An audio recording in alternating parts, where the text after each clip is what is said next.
to a special segment of the Beck program. We had a huge response to our documentary, Revolutionary Holocaust, and we received a tremendous amount of great feedback, some of which I want to address now. In the documentary, we explain both the murderous nature of communist systems, but also the leftist nature of Hitler.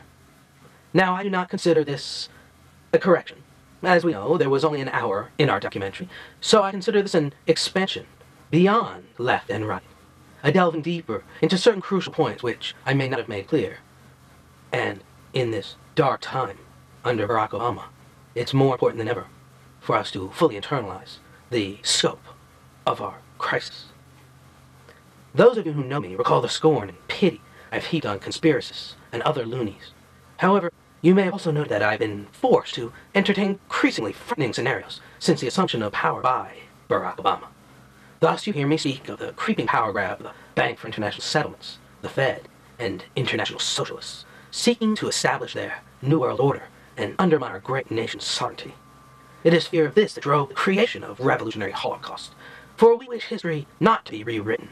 We want the truth to be known, that Hitler, Stalin, Mao, and Che were all men of the same vision, willing to kill to promote their sick power and to complete the destruction of the individual by the state. So who suppresses the true history? Who controls the media and schools so decisively? Just as I showed how George Bernard Shaw and other popular British socialists were on the forefront of eugenics and the plotting of genocide against so-called undesirables, it is time to look inward and see how infected our own great land is by secret societies, which owe their allegiance not to America, but to an evil agenda. In Europe, the Order.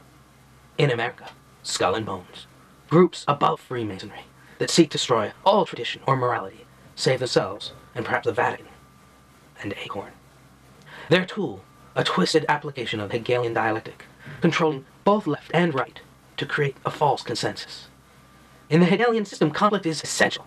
Furthermore, for Hegel and systems based on Hegel, the state is absolute. The state requires complete obedience from the individual citizen. An individual does not exist for himself in these so-called organic systems, but only to perform a role in the operation of the state. He finds freedom only in obedience to the state. There was no freedom in Hitler's Germany. There is no freedom for the individual under Marxism. Neither will there be in the New World Order. And if it sounds like George Orwell's 1984, it is. So who or what is the state? Obviously, it's a self-appointed elite. It is interesting that Fichte, who developed these ideas before Hegel, was a Freemason.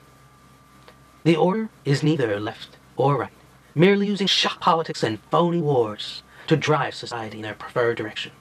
The hundreds of millions who died to create their globalist vision are a bonus to these plotters, and the proof is available, shocking, and suppressed by the global manipulators. All the rulers of the West, and thus the world, pay homage to the Vatican. Even the Queen of England, head of a Protestant church, is a high Catholic agent. Even American bonesmen presidents bow to the rulers and follow the direction of the Jesuit commanders in America.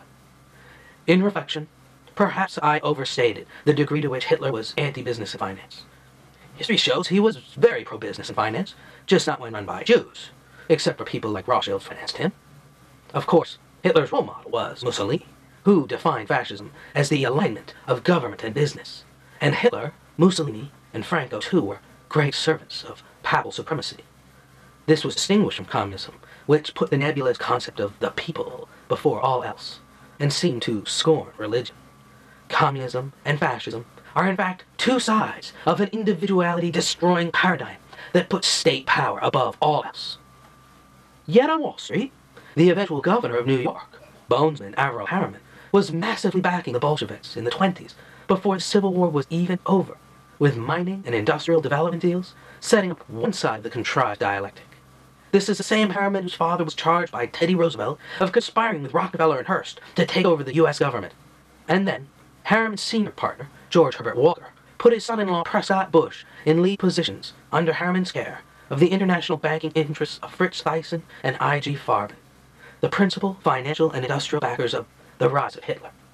Prescott, of course, was so grateful to his father-in-law he named his son George Herbert Walker Bush.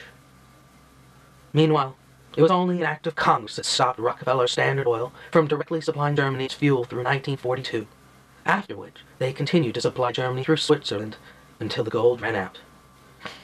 So how do the same people build up communists and fascists and then see them into war? They create a narrative and watch it play out in favor of their power and objectives. The legal operator for Rothschild and Harriman was John Foster Dulles. After the war, he cleaned up all the evidence neatly. What we do know is that the state is always the problem, be it secular or religious. Food for thought. And maybe the anarchists do have something beyond my limp libertarianism. But God bless Ronald Reagan. Now, changing gears. I would like to invite all you adults to a new program that I am starting tonight. And we are real excited about this. It's called Beck After Midnight. We were thinking of calling it Beck Blue, but that would make things too easy for the liberals. And we will be talking about sexuality. Conservative versus liberal, repressed versus slutty, legal versus taboo. I'll see you then. God bless you all, God bless America, and good day.